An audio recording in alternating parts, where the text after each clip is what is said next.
नमस्कार दोस्तों। आज की कहानी बीरबल की चतुराई। दोस्तों, सुबह का समय था। बादशाह अकबर बिस्तर पर पड़े पड़े पानी मांगे जा रहे थे। आसपास उनका कोई सेवक नजर नहीं आ रहा था। पता नहीं कहाँ से महल के कचरा साफ करने वाले एक मामूली सी नौकर ने उनकी आवाज़ सुन ली और पानी का गिलास लेकर उनके पास आ गया। बादशाह अकबर को इतनी प्यास लगी थी कि वे खुद को उसके हाथ से पानी लेने से नहीं रोक पाए। तभी वहाँ बादशाह अकबर के खास सेवक आ गए और उन्होंने उस कचरा साफ करने वाले को वहाँ से निकाल दिया गया।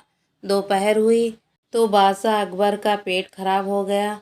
हकीम को भी बुलाया गया, फिर भी महाराज अकबर की हालात में सुधार नहीं हुआ। फिर राज्य वैद्य भी आए, उनके साथ ज्योतिषी भी आए थे।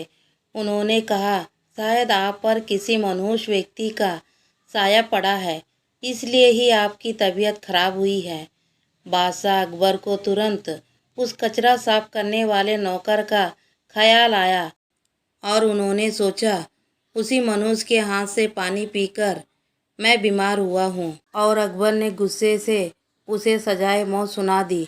जब बीरबल को इस बात का पता चला तो वह उस नौकर के पास गया और उसे सांत्वना देने लगे कि वह उसे बचा लेंगे।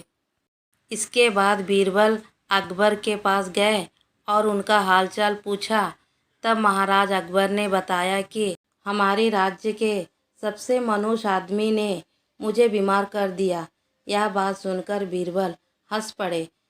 तब अकबर को यह देखकर गुस्सा आया और वे बोले, क्या तुम मेरी हालत देखकर मज़ा ले रहे हो? बीरबल ने कहा, नहीं नहीं महाराज, पर मैं एक बात पूछना चाहता हूँ। अगर मैं आपको नौकर से बड़ा मनहूस ढूंढ कर दे दूँ तो आप क्या करेंगे? क्या आप उस नौकर को सजाए मौत से मुक्त कर देंगे? अकबर ने तुरंत बीरबल की बात मान ली और पूछा, अब बताओ उस नौकर से बड़ा मनहूस कौन है? अब बीरबल बोले, उस नौकर से बड़े मनहूस तो आप खुद हैं।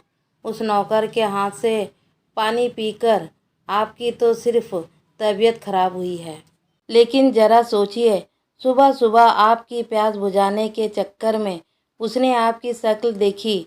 सुबह सुबह आपके शक्ल देखने से उसे तो सजाए मौत मिल गई, इसलिए उस नौकर से बड़े मनहूस तो आप हुए। अब आप खुद को मौत की सज़ा मत दीजिएगा, क्योंकि हम सब आपसे बहुत प्यार करते हैं। बीरबल की यह चतुराई भरी बातें सुनकर अकबर बिस्तर पर पड़े पड़े हंसने लगे। उन्होंने उसी वक्त उस गरीब नौकर को छोड़ने का आदेश दिया और उसे इनाम भी दिया और मनुष्यत्व का अंधविश्वास की सुझाव देने वाले ज्योतिषी को घोड़े का तबेला साफ करने में लगा दिया। तो कैसी लगी आज की यह कहानी?